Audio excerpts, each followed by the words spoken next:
বেশ কয়েকদিন যাবৎ ফেসবুক স্ক্রল করছিলাম, আর স্ক্রল করতে করতে দেখছিলাম একটা ভিডিওই চোখের সামনে বারবার আসছে।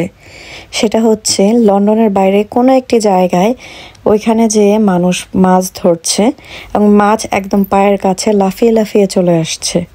তো অনেক খোঁজাখুঁজির পর সেই জায়গাটার পোস্ট কোড খুঁজে পেলাম। তো চলে গেলাম এই স্যাটারডেতে সেই জায়গায় মাছ ধরার উদ্দেশ্যে। তো লন্ডন থেকে ড্রাইভ করে যেতে সেখানে সময় লাগে 2.5 ঘন্টার মতো।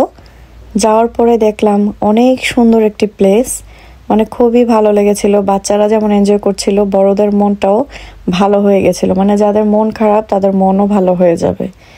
তো ফিশিং করার আগের মুহূর্ত এটা। আমরা গাড়িটা পার্ক করে খোঁজাখুঁজি করছিলাম যে কোন জায়গাটায় আসলে আমরা যেতে পারি, কারণ এই সমুদ্রটা অনেক বড়। তো কোন সাইডটাতে গেলে আসলে খুব ভালোভাবে মাছ ধরা যাবে সেই চিন্তাই করছিল। তাকে আমি বাচ্চাদের সাথে একটু সময় কাটাচ্ছিলাম, কারণ জায়গাটা এতই ভালো লেগেছিল। চারদিকে যেমন বড় বড় পাহাড় আর চারপাশটা পানিতে ভরপুর, কারণ সমুদ্র এক পাশে হচ্ছে পাহাড়, আর এই পাহাড়ের উপরে সুন্দর বাড়িঘর করা।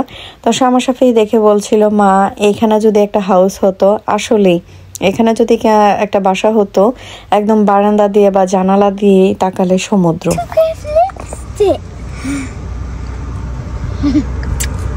Magic. Tata.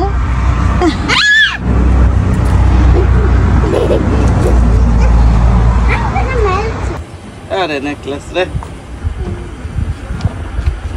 লাগছে? লাগছে যা। দূর থেকে দেখা যাচ্ছে অনেকেই ফিশিং করছে। তো দেখে আমাদের আর তর্স হচ্ছিল না যে কতক্ষণে যাব ফিশিং করব। আমরা যে খাওয়া দাওয়া সেরে নিলাম, আর এখানে খাওয়া দাওয়ার জন্য ব্যবস্থা করা হচ্ছে। চাদর টাদর বিছিয়ে নিলাম, সাথে একটি বড় আমব্রেলা ছিল কারণ অনেক রোদ ছিল। আর বুঝতেই পারিনি, আমাদের সাথে করে জ্যাকেট নিয়ে গিয়েছিলাম যদি ঠান্ডা লাগে, বাট যাওয়ার পরে দেখলাম ওয়েদার টোটালি উল্টো। এখানে আমি বিরিয়ানি রান্না করে নিয়েছিলাম, আগের দিন রাতে বিরিয়ানি রান্না করেছি। আর যাওয়ার পর অনেক বেশি হাংরি ছিলাম, যেতে যেতে প্রায় আমাদের 2:45 বেজে গিয়েছিল। তো ভাবলাম যে আগে খাওয়া দাওয়া করি, তারপর ফিশিং করতে চলে যাব। আর এইখানে দেখো কি সুন্দর সবাই ফিশিং করছে, দেখে আসলেই ভালো লাগছিল। খাওয়া দাওয়া শেষে আমরা চলে যাচ্ছি আরেকটা জায়গায়, মানে একই সমুদ্রের একটু সামনে, 4 থেকে 5 মিনিট একটু সামনে। ওইখানে জাল দিয়ে ফিশ ধরা হচ্ছে। আর যাওয়ার পর তো দেখি ম্যাজিক, মানে এত সুন্দর প্লেস, আর ফিশগুলো পায়ের কাছে লাফিয়ে লাফিয়ে মানে চলে আসছিল। এই দেখো সবাই জাল দিয়ে ফিশ ধরছে, আমরাও জাল নিয়ে গিয়েছিলাম, আমরাও জাল দিয়ে ফিশ ধরবো। তার আগে তোমাদেরকে দেখাই আমরা কি পেলাম।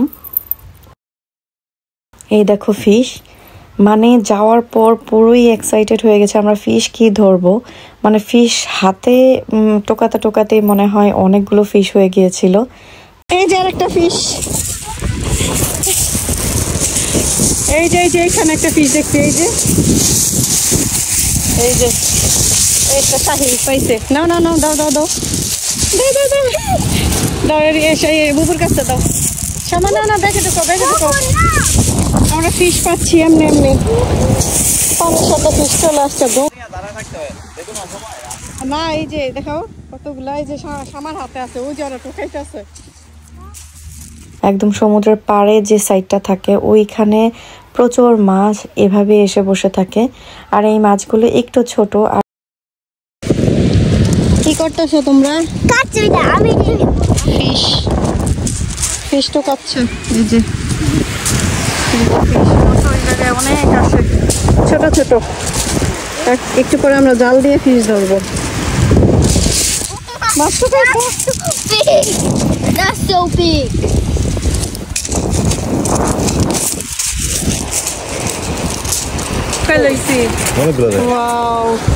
আমরা সব ধরছি হাত দিয়া দিয়া,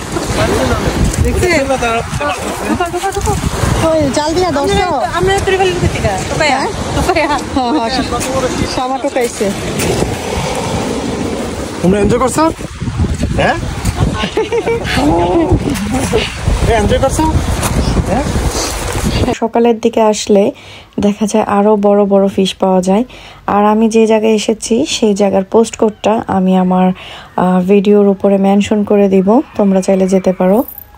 মজার ব্যাপার হচ্ছে এই ফিশগুলো কিন্তু আরো বড় বড় হয়। আমরা ফিশ ধরতে ধরতে সন্ধ্যা হয়ে গেছিল, যার কারণে ছোট ফিশগুলো চলে এসেছিল। আর এই দেখো, এই যে সাদা সাদা যে পাথর, দেখো পাথরের উপরেই ফিশ দেখা যাচ্ছে, মনে হচ্ছিল হাত দিয়ে ধরা যাবে, বাট এগুলো এতই চালাক যে হাত দিয়ে ধরা পসিবল না জাল ছাড়া। আর এই ফিশগুলোর সাথে কিন্তু ছোট ছোট স্যালমন ফিশের বাচ্চাও চলে আসছিল। মানে আমাদের জালটা ঠিক করা হচ্ছে।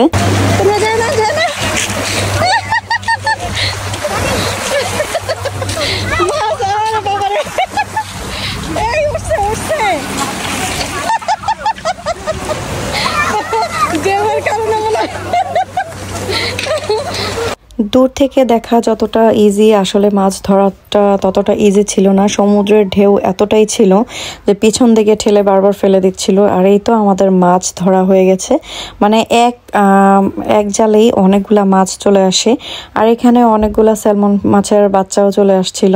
অনেক ফিশিং করা হয়েছে, সবাই খুবই টায়ার্ড, সন্ধ্যা হয়ে গেছে। তো বাসায় যাওয়ার পথে একটু ম্যাকডোনাল্ডসে ঢুকলাম, বাচ্চাদেরকে কিছু স্ন্যাক্স খাওয়ানো দরকার ছিল। সবাই আমরা অনেক বেশি টায়ার্ড, তো খাওয়া দাওয়া করে বাসার উদ্দেশ্যে রওনা দিব। আর যাওয়ার পরে হয়তো আজকেই মাছগুলো রান্না করার ট্রাই করব, যেহেতু ফ্রেশ মাছ, ফ্রেশ খাওয়াটা অন্যরকম একটা মজা। আর যেতে যেতে রাত হয়ে গেছে। লন্ডন থেকে অনেক দূরে, এটা হচ্ছে এক গ্রাম লন্ডনের বাইরে।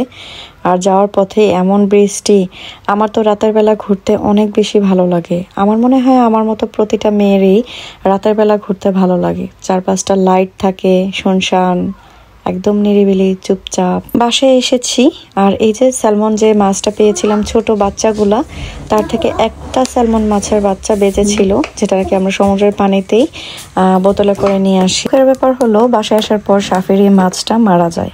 আর এই যে মাছগুলো ধরেছিলাম, সেইখান থেকে কিছু মাছ বাসায় এসেই রান্না করেছি। এটা দিয়ে একটু চচ্চড়ি করেছি, আলুর ভর্তা আর ডাল করেছিলাম। খুবই টায়ার্ড ছিলাম, তাই পুরো রান্না দেখাতে পারিনি। তো সবাই ভালো থাকো, সুস্থ থাকো। আজকে এ পর্যন্ত, আল্লাহ হাফেজ, বাই।